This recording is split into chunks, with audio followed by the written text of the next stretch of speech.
This is my Bar USSF Corser folding knife. Comes in quite a handsome box. Bar's mission statement and this usual really rather bizarre warning. These are sometimes sold, particularly over here, as Bar's US Space Force knife. The story behind that is that on April Fool's Day 2019, Bar announced that they'd become the official supplier of the Space Force. They hadn't. What they had done in a move that I think is brilliant. They'd worked out that the American military, I think the Space Force is a branch of the army, hadn't actually trademarked USSF, so Bar did. So yeah, they're the official supplier to the USSF because, well, they are the USSF. I think that's wonderful and quite unexpected from a large company. So it's I think a strikingly handsome knife. Grey powder coat on the metal parts. Just see, just in there, just about. Well, you can't probably, yeah, can just about see. It's metal framed. This really quite strikingly patterned blue is fiberglass reinforced nylon. Apparently, it's known for its high strength, and it's beautifully profiled. I mean, this is so comfortable in the hand. It just fits perfectly. There's a bit of a design thing going on as well between, I think, the size of the blade and the size of the handle. Blade's noticeably smaller. The blade's made of AUS 8, which is not a bad steel.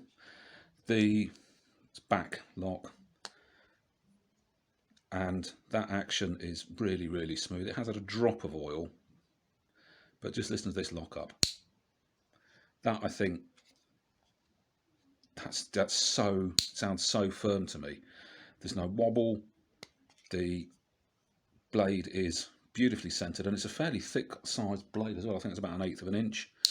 Dimensions for the thing overall, it's just shy of 8 inches long. Blade is about 3.5 inches. So the handle, there you go, 4 and a bit inches. It comes very, very sharp. One of the things I've constant complaint of mine is that sometimes the more expensive a knife, the more effort you have to put into sharpen it when you get it, which I think is wrong. This, however, is completely different.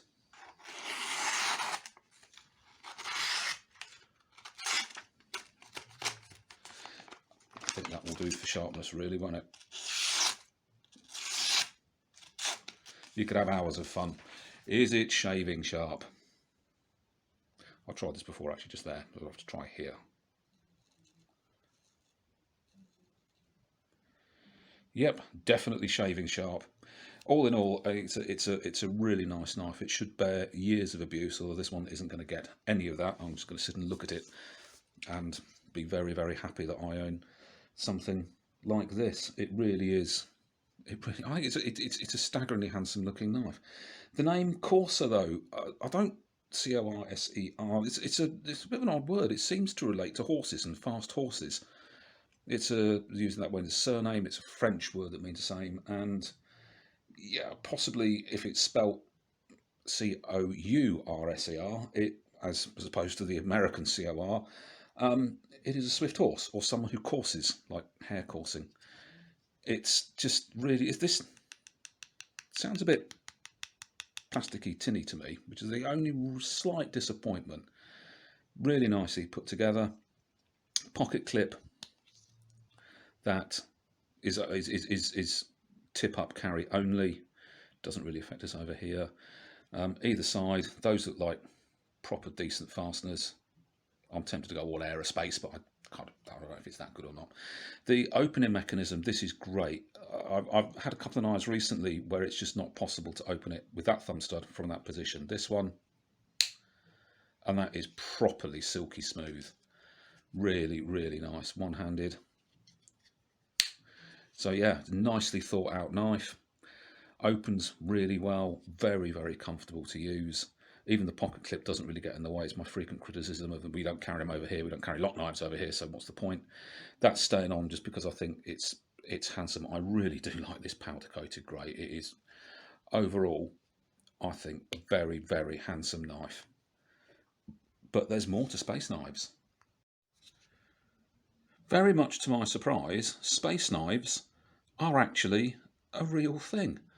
These were issued to the Mercury astronauts when essentially NASA were trying to put a man into space. The Russians had just done it with Gagarin. So they were issued with these knives. The idea being that if they, when they re-entered the Earth's orbit, they could well crash anywhere pretty much. So they might need something to survive for a few days. So they were given these, designed by Randall, sort of Bowie knife style thing. This bit was hollow for sort of various survival kit, including matches and so on. And here is a little screwdriver to undo these. The very first one, which was issued to, I've completely forgotten his name, Alan Shepard, unfortunately was lost. It was attached to the part of the hatch, apparently, something very near, stored very near part of the hatch. When he sort of crash landed back to Earth, the hatch was thrown off, and the knife, that's a real shame, was lost. But it was actually designed to be strong enough that if the hatch didn't open, it would be levered open with this knife.